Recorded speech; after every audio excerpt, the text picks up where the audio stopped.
Hey everybody, today I just wanted to do a short video on the Relentless Flame theme deck in Ptcgo.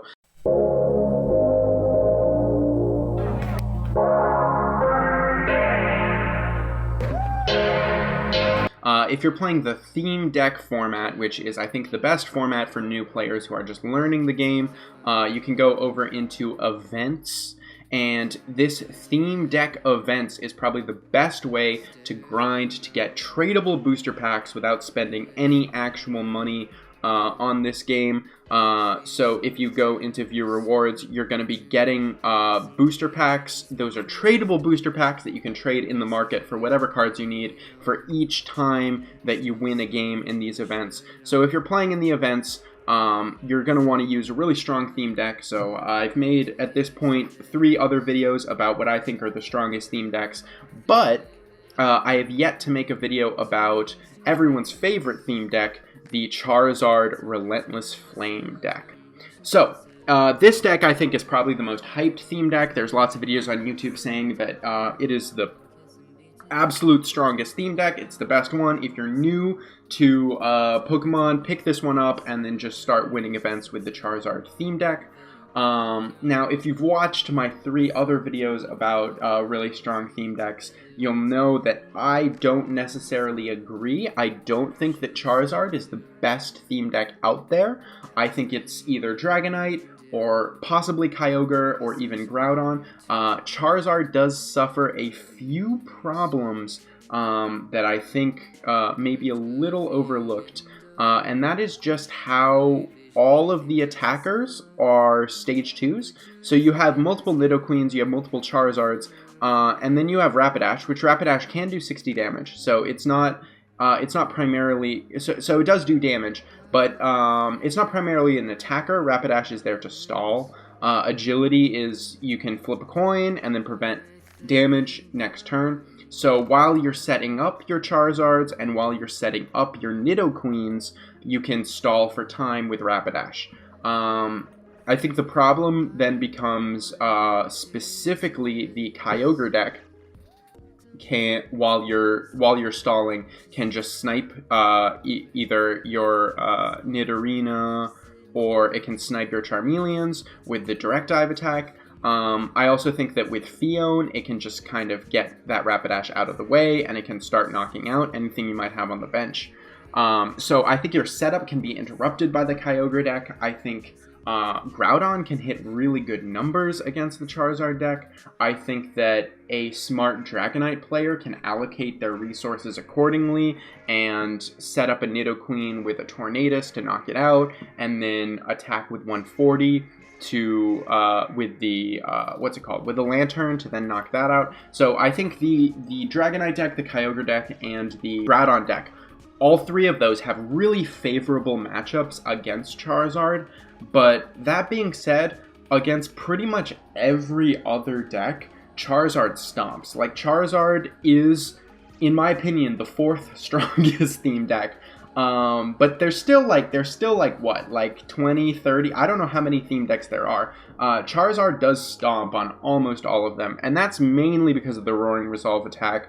You put 20 damage counters on it, and then it gets 2 energy from the deck. That's free energy acceleration, and then you discard all the fire energy, so it can do 130 for free. You attach 1 fire energy, it goes up to 180. You can attach, if you attached in fire energy the previous turn, and then you attach another one, you can do 230. Unheard of in theme deck format. I don't think you'll ever need to do 230. Just because nothing in theme deck format is that big. But Nidoqueen is also a good attacker, which once you evolve it, it'll search for more Pokemon. So sometimes you want to actually evolve Nidoqueen first, because Nidoqueen will get you the piece that you need to get the Charizard. And then Power Lariat for 3 energy. It'll do 50 more for each evolution on your bench. So it can do 160. It can do 210, depending on how many evolutions you have on the bench. The problem with this is that it's a little slow to set up, so you're gonna need to stall for turns with Rapidash. I mean, I'm not saying the deck is bad. I'm just saying that it's a little bit slower than the other 3 decks that I've already made videos about. But that being said, like, if you like flipping coins, if you like playing risks, agility is so strong. Literally 50% of the time, your opponent is not going to be doing damage to you, and that's a turn where you get to set up and your opponent doesn't get a knockout. So a lot of times the agility is going to be what swings games into your favor. Rapidash really is the strongest point of this deck.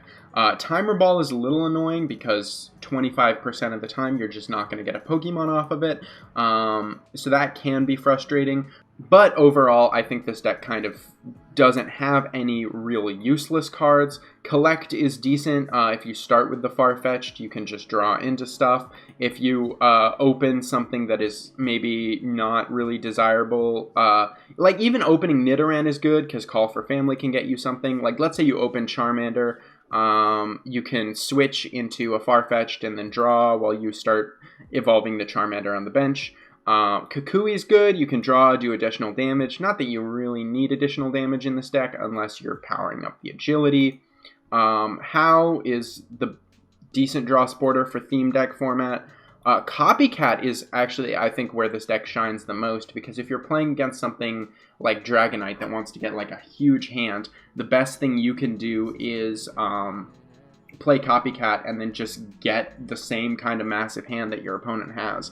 I think this comes in clutch in a lot of situations.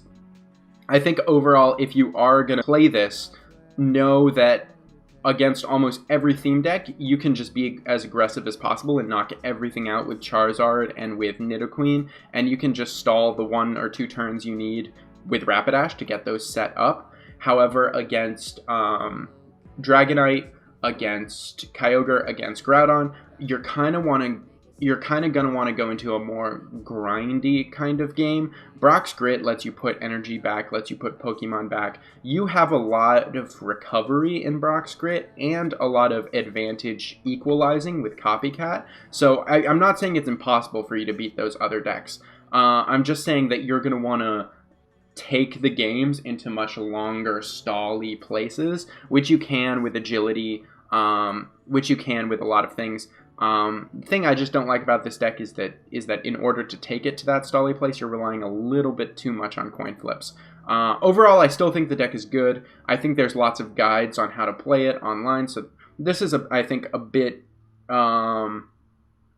less of a guide and more of my critiques of the deck.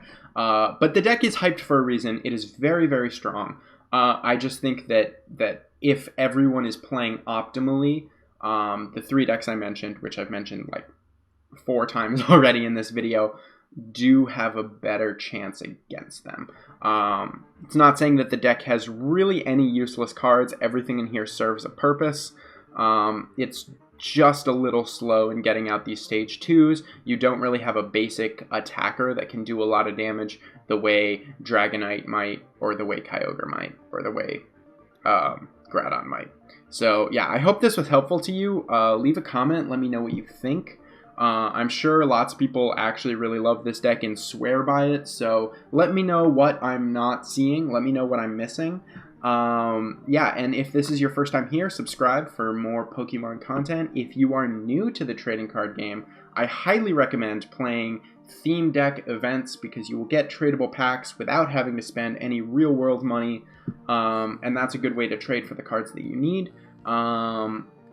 Again, just because this isn't my favorite theme deck format deck, that doesn't mean that it can't be yours and that you can't find major success with it. A lot of times it just relies on those agility coin flips. So yeah, let me know what you think of the deck, and yeah, I hope you have a great rest of your day, and happy dueling. Bye-bye. Remember for a long time, feel the sun, smell the air.